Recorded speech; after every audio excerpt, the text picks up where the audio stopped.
So my name is Claire Kelly. I'm responsible for overseeing the progression to HE higher education in each of the sixth form colleges. So at Abbeygate, I'm also supported by David Pulford, our progression to HE advisor, who's in the futures area. At One, it is Holly Wimpress in the green zone. And at West Suffolk College, we also have Ryan Clark in the hashtag area. But I'm sure your young person knows where all of those futures areas are in their respective college. So I'm just going to share my screen.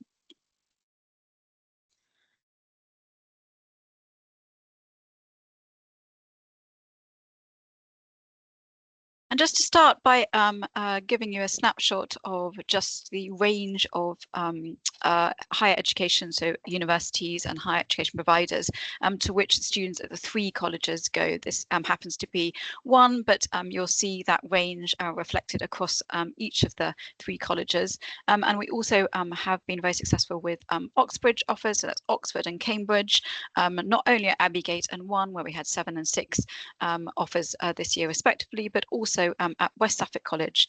And the three colleges also benefit from those successful applications to medicine, dentistry, and veterinary science as well. But equally in the arts, the performing arts, a number of our students go on to conservatoire as well. And one of the students at One is actually going off to Berkeley, California, to study music as well. So I hope that kind of gives you a range that we really are set up to support every level and every different subject as well. So why go to university? So we really do feel that while the landscape at the moment, the economic landscape is a difficult one, and there is a lot in the press about graduate difficulties in getting onto that career ladder, once they are on it, and it is always difficult to get your first professional role, graduates do have faster career progression and also lower unemployment rates. And one of the reasons for that is because they develop, as well as the kind of specialist knowledge, very transferable skills, particularly in terms of communication, creativity, adaptability, originality, all of those really important skills that employers are looking for, but means that they are actually very resilient in a kind of more difficult economic climate as well. And at a time when actually people do change careers throughout their kind of professional life as well. Also, lots of these universities have been around for decades, not to mention centuries, so they have built up a range of industry links and links to those employers. So lots of the employers are coming to those particular universities to recruit their talent. They are also able to support them with those internships and placements, whether it's in that kind of third sandwich year or during the holidays, or actually doing kind of research projects, often particularly when they go on to masters, with those employers and industry leaders as well. And lots of the universities have really kind of picked up and are working with the employers to ensure that their courses are very much preparing students for the workplace as well. But of course, it's a great opportunity for that transition into adulthood. So that independent living and really kind of finding your place and finding who you are in a new kind of social setting is absolutely key, but still having that kind of structure that university does offer with those kind of term time opportunities then to come home at the holidays and kind of regroup, etc. And of course, that networking is incredibly important because universities, particularly UK universities, are international institutions. So they are attracting thousands of young people, not over, and actually of all ages, not only from the UK, but beyond, and also from many different social backgrounds. So it's a fantastic kind of microcosm of society to really help them gain that kind of openness as well, but also form those lasting connections, which often will see them through their life as well. And as I'll kind of show you, that kind of financial value of going to university is definitely one that still persists and really kind of shows that it is an investment that does pay off. But like all investments, you really do need to think about making the right choices for you and actually for your family as well, if that is something that you do need to consider in terms of the financial impact as well. However, the government has tried to make the university accessible to everybody through the kind of student loan scheme that has been reformed and adapted and is looking at being reformed hopefully soon as well, to perhaps still iron out some of those issues. So what's really important about university is it often opens up lots of different pathways that young people, and again people of all ages, never knew really existed. It does exposing you to lots of different ideas, different approaches, and the range of modules even within the course is really important, but it's everything beyond the actual course that university offers as well that's absolutely really important. And just to take my own daughter as an example, she went off to study French and Spanish, but then studied Arabic and Italian, spent time in the Middle East, and then is now doing a master's in counterterrorism as well, and has decided that is the field that she really wants to go into, which I really don't think she was expecting when she started. So it really does broaden those horizons culturally, geographically, intellectually, and kind of socially as well. And it also really does support that intellectual kind of growth as well. I know that we still see an amazing transformation between our students between the beginning of year 12 and year 13, and that huge kind of development also continues at university as well. So in the first year, people often say that learners are still quite passive, so you consume that knowledge, but by the second year you're really beginning to kind of open up those more interesting ideas and responses to what you're learning, and beginning to kind of build your own ideas as well.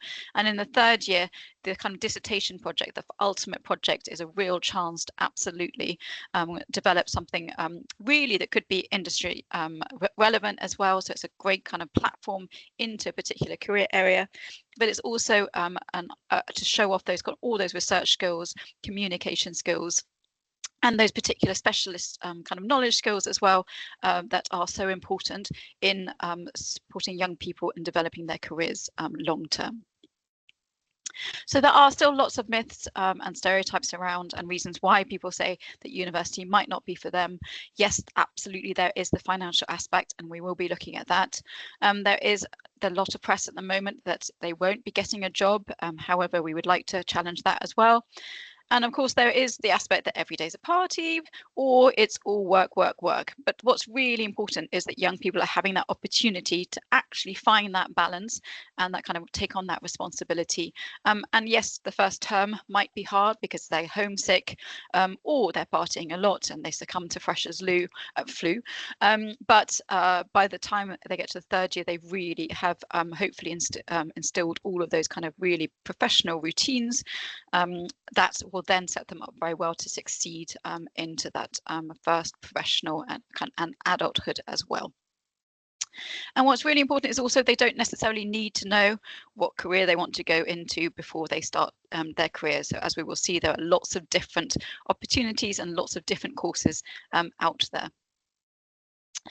So the UCAS, new UCAS cycle has just launched, so it means that all the courses that will be available have now been published on UCAS. And UCAS is the platform through which UK students apply to 5 universities. So it's all done through one application through this platform. And so I'll also briefly outline kind of that process for them as well. So the UCAS Hub, though, isn't just for young people considering university. It also has a lot of information about different subject areas, industry guides, but also virtual work experience. It also has an apprenticeship opportunities database as well for those considering apprenticeships at any level. And they also have that kind of professional careers advice as well, whether it's support writing a CV or cover letter, or actually in terms of what to do with your gap year as well, if that is something you are considering. So that's why we encourage all of our students to sign up to the UCAS Hub, to use it as an important kind of resource, as well as using it if they are considering university for that purpose as well.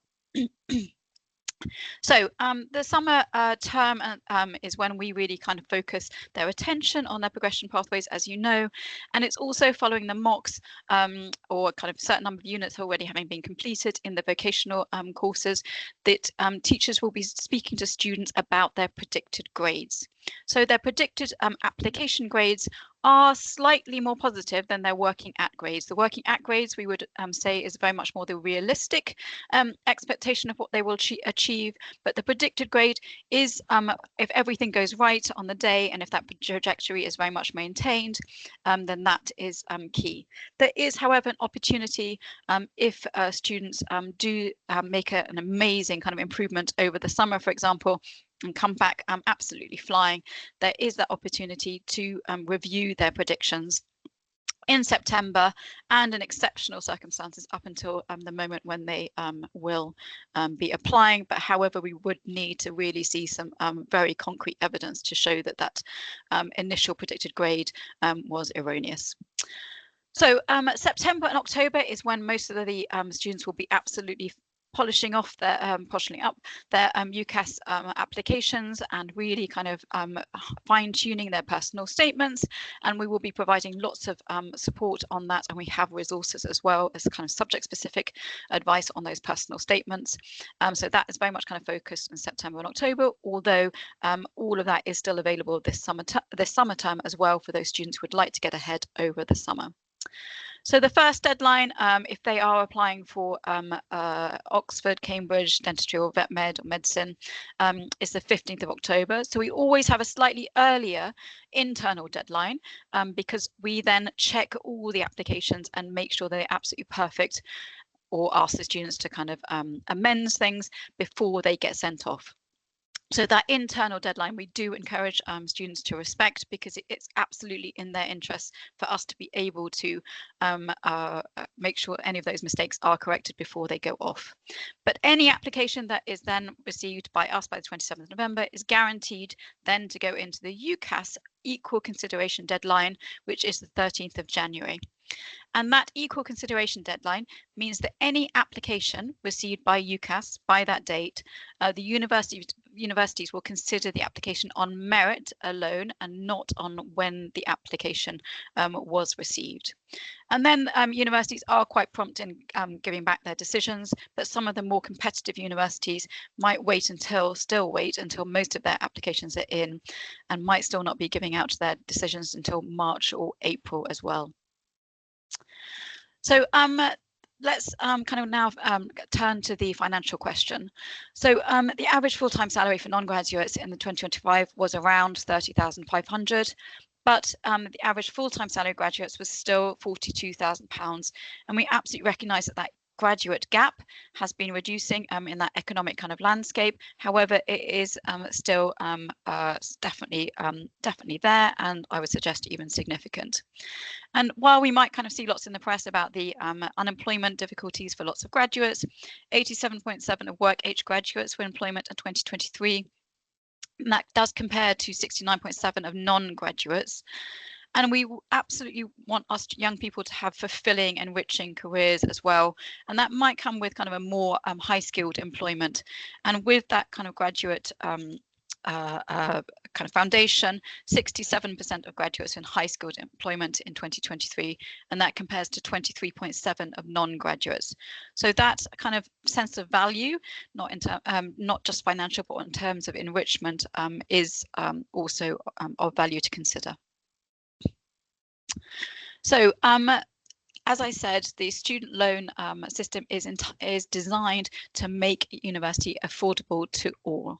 So that's why there are no upfront costs, and that's why student finance, through the two loans that are available, ensures that the course is absolutely covered, and that the living cost, the maintenance, is also covered, although that part is means tested. And there has been lots of suggestion that this should be considered more as a tax, because it's the repayment is based on your earnings, not necessarily on how much you borrowed. So the tuition fee loan is very much paid directly to the universities, so it doesn't go through the young person's bank account. And normally you do need to have residency or pre-settled status in the UK to have that, and also have been a resident for 3 years before the course. If your young person is on, or you are on not on pre-settled status and they might be on a dependent visa, for example, then please do speak to us. It won't affect their chances of application, but it might affect their how much they have to pay in fees, and also what they might be eligible to apply for in terms of student finance. And the cost of a year at university is $9,535. If a young person was doing a placement year, so in their third year, that could possibly be reduced to usually about £2,000 or £3,000 for what the university is called admin costs, and they would still be eligible for their maintenance loan for that particular year. And if you were considering doing a foundation year, which is a year before you start the main degree, that often can vary as well, but could be something about £7,000, but it could be the normal 9,535 as well. But what is interesting, that no matter how which university you go to, whether it's an internationally prestigious one such as Oxbridge or perhaps a more local one, you are still paying the same amount for that particular course. So encouraging young people to be as aspirational and to really go for the best possible university or course that they their grades will allow them to get onto is kind of important. And that tuition loan is not based on a household income. If you are eligible to apply, you get that full amount. So the maintenance loan is to cover the living costs and any expenses that might be just linked to travel, purchasing books, etc. That's much less these days, or effectively the young person's life beyond paying those fees. And that's paid in 3 installments at the start of each term directly to the student. And that's why it's really important to teach our young people those kind of budgeting skills, because I know that even by the end of the month, things might be a bit tricky. So if you imagine by the end of the term, for a young person not used to dealing with that amount of money, it can be significant, and that is important to consider. So it's slightly dependent on where you go to university and whether you're going to be living at home or not, but everyone does get something. They are eligible to apply for to borrow something, as I'll explain. So how much can you get? So if we imagine that the household income, and that is the main, the household income means, for example, the parent of that household, if there's a step parent, they're married, then that might mean that they both incomes are accountable, but each family kind of income needs to be its circumstances needs to be considered independently, and the student finance application does take you through that, and you can also use their calculator right from now to find out how much you might be eligible, your young person might be eligible to borrow as well, based on your income as well. And they have quite clear guidelines on what they mean by household income. So so for example, if the household income is 25,000 and you were living in away from your parents and studying outside of London, the young person would be eligible to borrow £10,830. However, if they decided to live in London, to go to university and live in London, they'd be entitled to £14,000. But if they decided to go to a local university and commute, so they'd be living at home, it would drop to £9,118. And then it goes down in terms of increments based on how much the household income is. But even if you have the maximum kind of £70,000, so anything over £70,000 for that household income, your young person will still be entitled to borrow, for example, if they're going off to London, £7,039, or if they are going off to university outside of London but away from the family home, it would be £5,000 and 5,048. And that difference between that kind of maximum that you could get and whatever they will be getting, dependent on your income, that is, I'm afraid, the shortfall that parents and carers are expected to cover. So I do understand that we aren't quite at that stage where we as parents and carers have been saving for young person's university fees right from when they were born, but perhaps we should be actually thinking of doing that in the future, because we do all, I think, suddenly get to 16 and 17 for a young person and suddenly thinking, oops, their university cost is coming up, as I know my my friends are certainly experiencing. Okay, so just to put that in context, University of Leeds, for example, the halls of residence in the terms of their accommodation range from just over £4,000 to £8,000. So as you can see, it is accommodation does eat up the vast majority of that that maintenance amount. But as you can also see, there is quite a big discrepancy between the more standard, cheaper residences to the kind of deluxe, recently built ensuite bathrooms with kind of very swanky kind of communal areas very close to the university. So there should be accommodation opportunities for lots of different kind of levels in terms of income. However, I would suggest you also consider the second and third year when those halls of residence won't be available, so you might be needing to think about rent.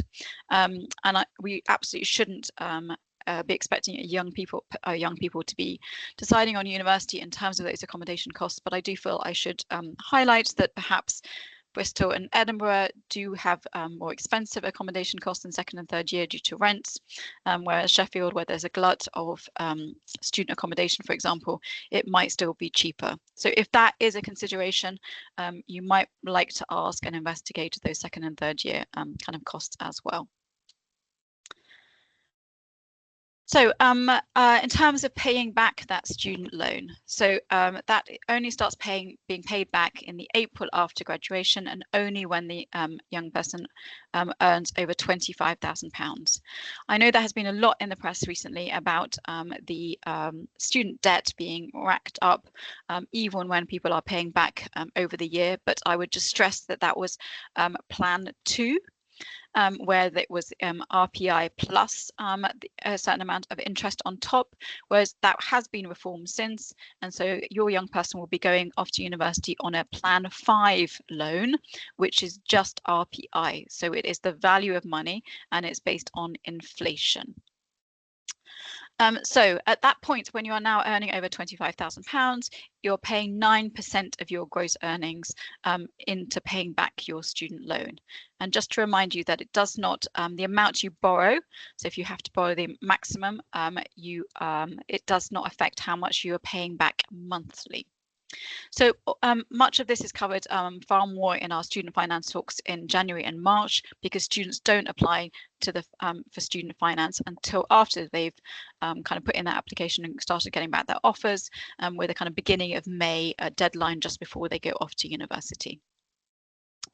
And if your income drops between £25,000, or for example, you go on maternity leave, or you have a career change and take a break, a sabbatical, or if you go off traveling but you're not earning, then your repayments will stop. And it is written off after 40 years. And I think the current calculation is that about 64% of loans will be repaid in full, but that does leave a kind of quite hefty percentage that will not be repaid in full. And while affordability is still taken into account, your student loan does not affect your kind of credit rating in terms of being able to get a mortgage.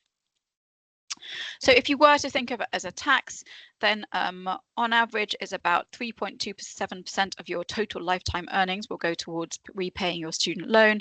But if you consider that on average, again, average, your earnings are, thanks to having that degree or being a graduate, will be 20% higher.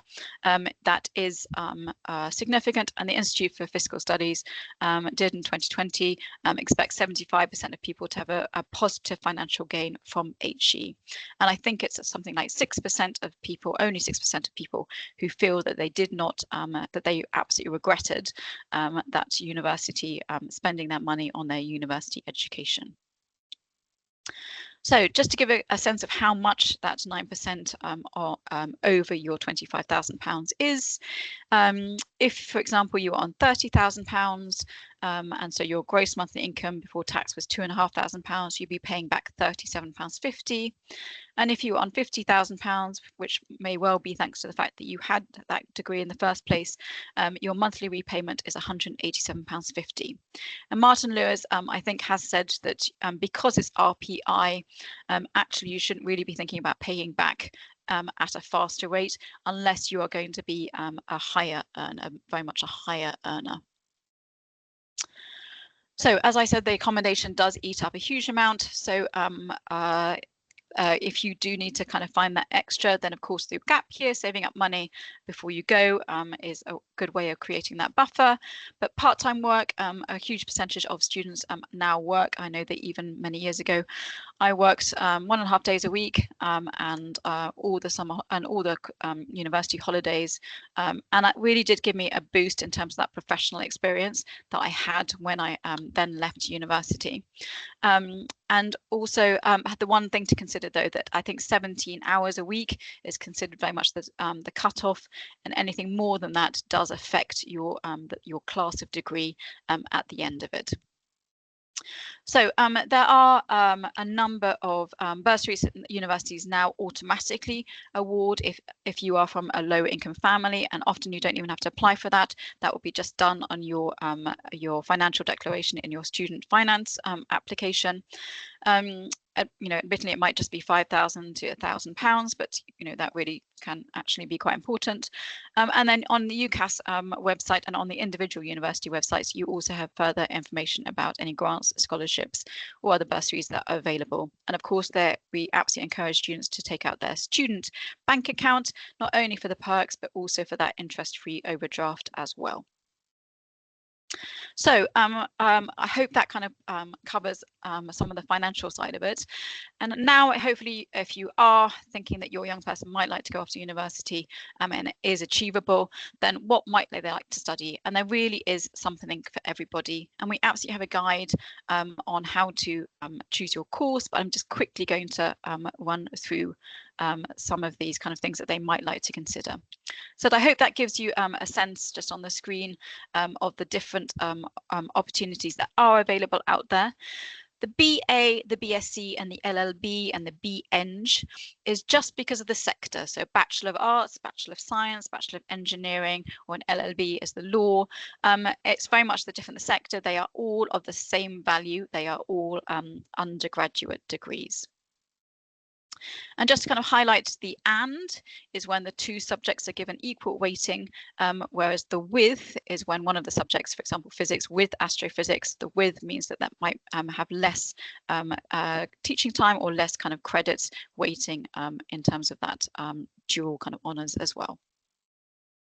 So just quickly, the types of degrees. So we've just spoken about the standard undergraduate degree. More and more universities, particularly for subjects such as engineering, management, biomedical sciences, for example, are offering a placement year, and that means spending your third year working in industry.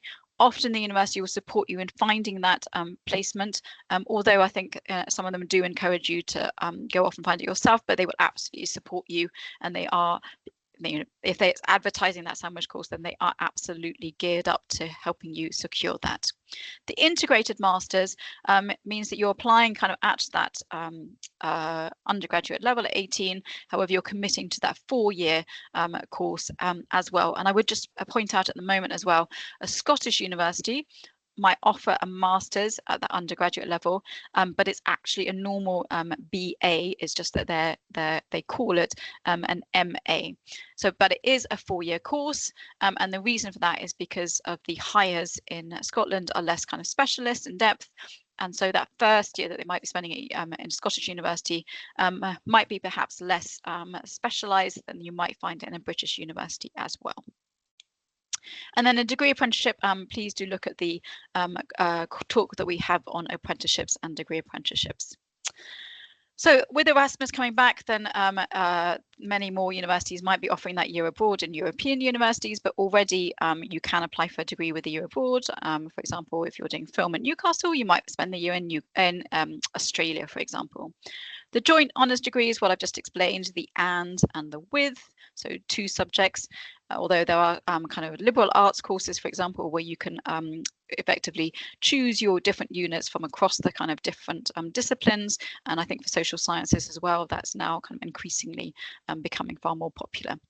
And the foundation year could be because you are changing direction. So perhaps you haven't got those those qualifications, those particulars in that particular subject that university is asking for. So to help you have that introduction and build those skills and knowledge, they might offer you that foundation year. Or if your grades aren't quite good enough to get straight onto the degree, the normal degree, they might offer you again that foundation year.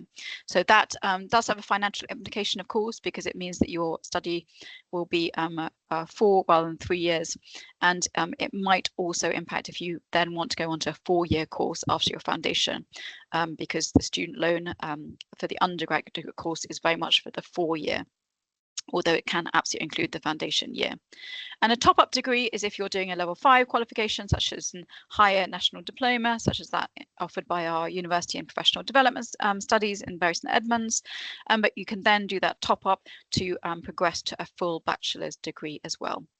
And while I am talking about that, the government is soon to be launching the lifelong learning entitlement, which effectively replaces the student finance system at present. But if students are going off for a degree, then it's still effectively exactly the same model. They will still be entitled to those 3 or 4 years of funding, but the lifelong entitlement means that there is now the opportunity to dip in and do different modules at different times in your life, but it's still it still has to be a degree related module, and it's at the moment it's very much in those particular shortish skills areas that the government has identified to do those kind of dipping in kind of one-off units as well. So we would still encourage our students to absolutely consider it as a normal student loan, even if it's now going to be called a lifelong learning entitlement from January when it launches, I believe. So things to consider when choosing the right university and course. So the course content, as I will explain, I will absolutely encourage students to look at the 2nd and 3rd years. In particular, the 1st year is often the kind of regrouping and making sure that everyone's got those kind of skills that they need to, having come from different kind of educational backgrounds from across the country and the world, for example, and giving that kind of really introduction to those key fundamental kind of aspects of their subject. Course reputation, so there are lots of different rankings, for example, but each one is based on different criteria. So for example, the Guardian might be more on student experience, whereas the Times might be on the kind of world research rankings as well. So I do think I shouldn't really recommend ChatGPT, but I do think actually asking ChatGPT to give you a sense of drawing those rankings together can be quite useful as well. But I will absolutely, there are a number of different places to look at those in terms of that course reputation coming up shortly. So the course contact time is very important, and it's important to remember that humanities subjects, for example, will have far less teaching time, because the idea is you are going off and exploring, doing the reading, researching and pursuing your own ideas very much. Whereas if you're doing a science subject, you might like to ask how much lab time will there be, and how many will people be in the seminars, etc. as well. And then the student might like to consider, is it a campus university they'd like to go to, so perhaps more and more modern ones, such as the more local ones, such as Essex and UEA and Warwick, or are they thinking they would like to be in kind of very much in a town or a city, so that might be some of the more traditional universities, for example, Sheffield, and thinking kind of the size of the city they would like to be in. Of course, a city, the bigger it is, does offer that opportunity to develop other interests and that other kind of professional work experience, etc., beyond the university as well. And university reputation I've already spoken about. And students might also like to think, how will they be assessed? So there are many different kind of areas in which how this could be done. It might be their coursework. It might be, for example, 24-hour exams. But if it's science, it might still be very much the kind of exam hall setting as well. So if that is something that your young person might struggle with, then please do kind of investigate and ask those questions, for example, at Open Days or by online kind of student forums as well. And then the opportunities to study abroad and work placements I've kind of already spoken about. And then the graduate prospects, I would absolutely ask those questions as well, but very much it is down to the kind of bigger profile, the more personal profile that each young person has developed beyond the course as well, that I think is important.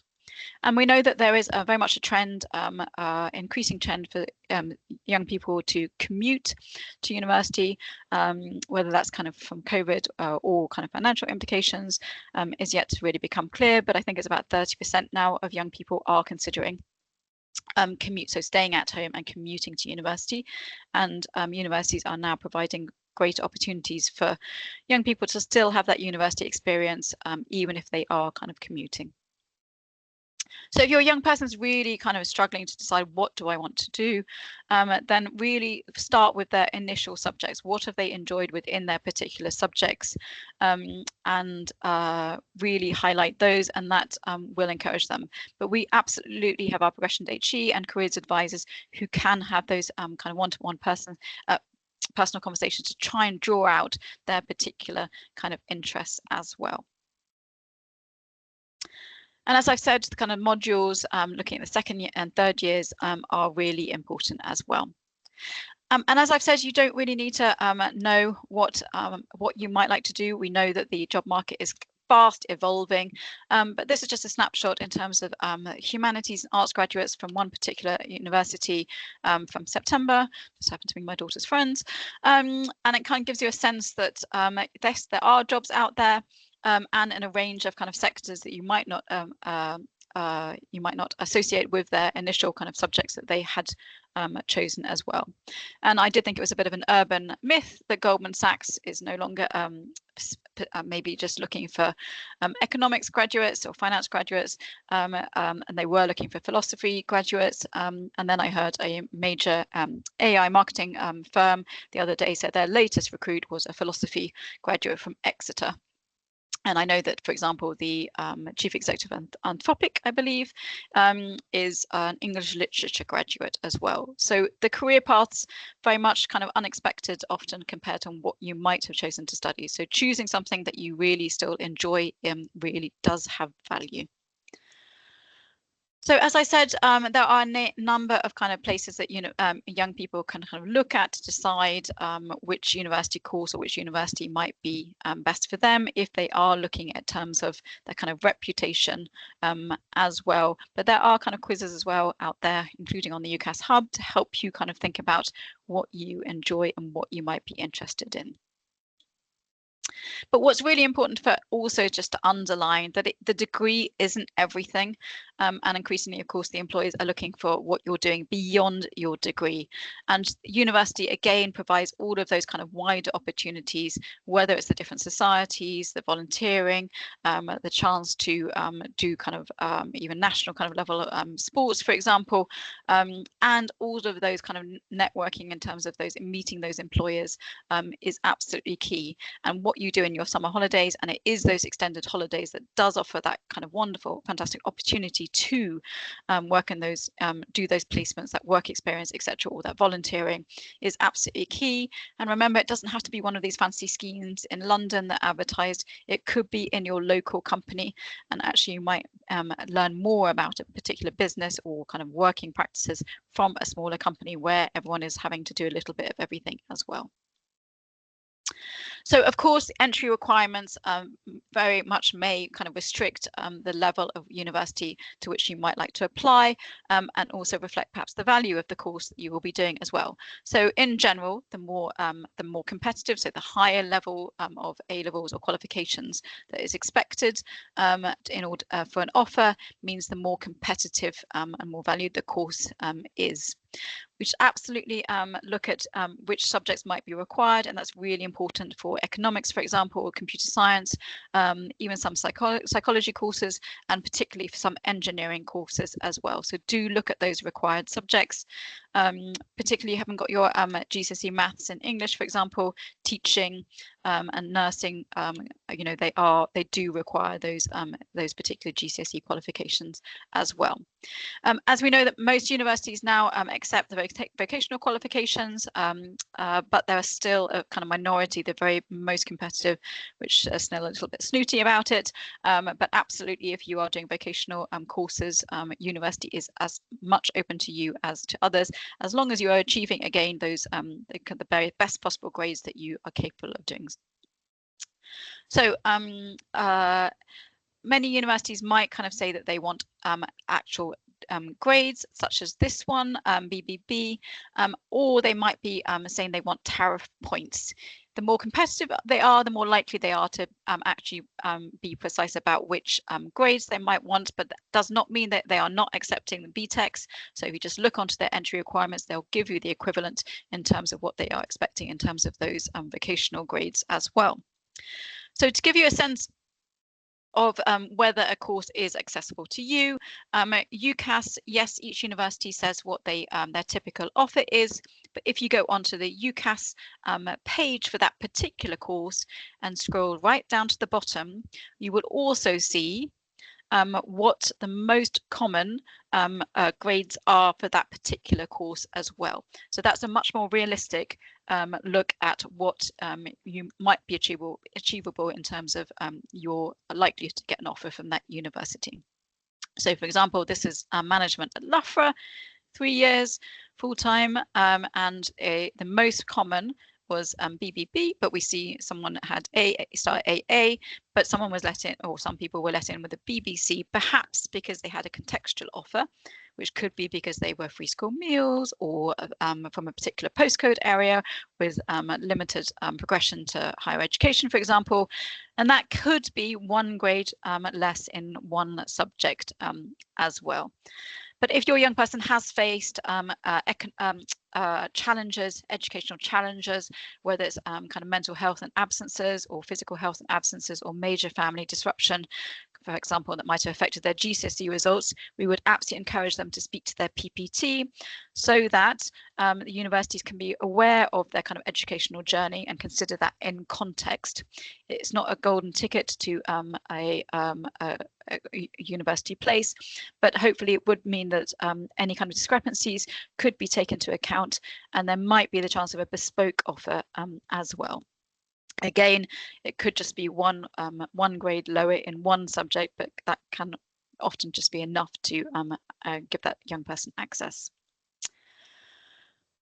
So we recommend that students choose 1 to 2 aspirational courses, courses.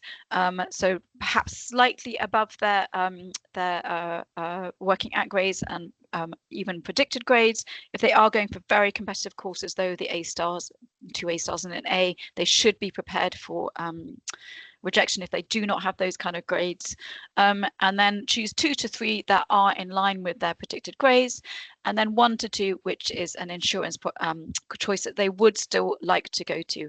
And as I said, teachers will be speaking directly to students about their predicted grades, which are different, already kind of slightly more positive than their working at grades, but the working at grades is the more realistic picture of what they're likely to achieve.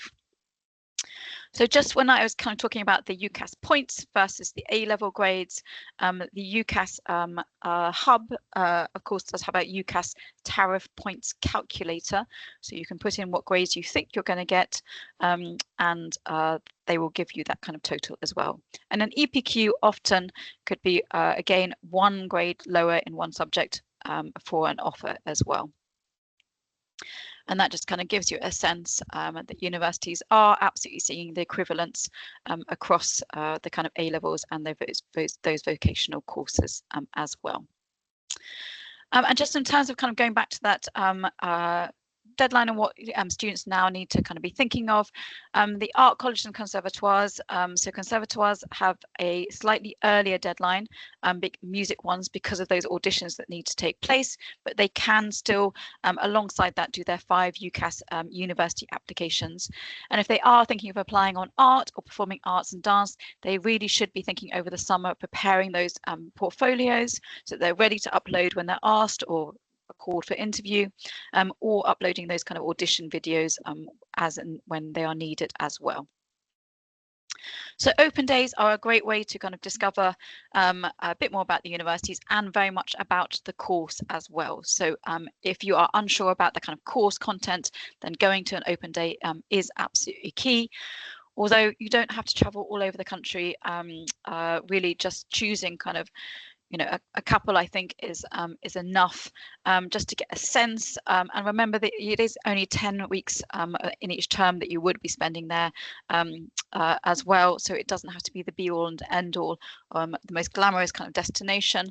But what's really important to remember is that universities, through their widening participation schemes, are making open days also accessible to low-income families. So if you're eligible for free school meals, then do apply to the universities in advance to get them to hopefully support with the transport or accommodation costs. And where that isn't available, then students who bursary holders may apply to the bursary fund for support for that as well. But do remember that there is also the offer holder day. So once you have actually been accepted to those 5 universities, and that when you're having to really think about where you would want to go, then you will be invited to an offer holder day, and that often is a kind of better way of really kind of making that final choice as well, rather than traipsing all over the country. So as I said, the 27th of November is the absolute key, and each application, so all 5 applications go through UCAS, and the UCAS fee is £34.50 for this year. But as I said, if you are, it's a free application for free school meals, either if they've been on free school meals through the government scheme, either at college or in the previous 6 years. So at high school, it's absolutely free and they should not be paying, and it will not be refunded, unfortunately, if they do pay. Or if they're a bursary holder, they can apply and they get their free lunch at college through the bursary fund. Then they can apply to the bursary fund for their application to be refunded to them or paid in advance as well. However, if some of these, if you're a young person is thinking about applying on these subjects to a particularly competitive university, so engineering and science, computer science, maths, UCL as well, kind of history or law, and of course medicine, and if they are thinking about Oxford or Cambridge, they may well have to sit an admissions test. They are not managed by us, I'm afraid, so they have to, the onus is very much on the student to book for that. And if they have special exam consideration, such as extra time or separate room, you will need to get written proof of that from us in the summer term, and then apply for that and book earlier than the normal kind of booking as well. So I would urge you, if your young person is thinking about a particularly competitive course in those areas, they should really be looking now at those admissions tests, and we can absolutely advise again on that. And personal statements, there'll be lots of support around the personal statements. It is 3 different kind of subject areas again, but just to highlight those kind of 3 sections. But just to remind, those 3 kind of questions were set up to give a little bit more kind of structured support to students who might not be getting that kind of additional support that hopefully we will be absolutely giving them. So just to recap, universities and a little bit more information, universities and colleges can't see the other courses to which students are applying, but of course the personal statement needs to reflect their choices, and not taking up their place will not count against them at all if they're going to reapply. So it is a great plan B, particularly if you're a free school meals or bursary holder, because it is a free application.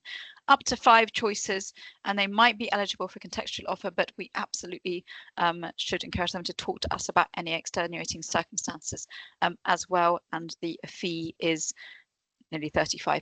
So that was done just before when we were waiting for the fee to be confirmed. Deferring is absolutely fine for most universities, apart from some like Edinburgh, or if you're doing particularly competitive science course. But a student applying on history and politics to Cambridge this year has managed to get his place deferred as well. So as long as it's going to be used for a worthwhile reason, absolutely encouraged. But we would also recommend applying this year so that we can absolutely help you and support you in understanding the process and seeing how your kind of grades, what is it you're capable of applying. There's, of course, there's no onus on absolutely accepting those places if you do get them as well. And the range of support.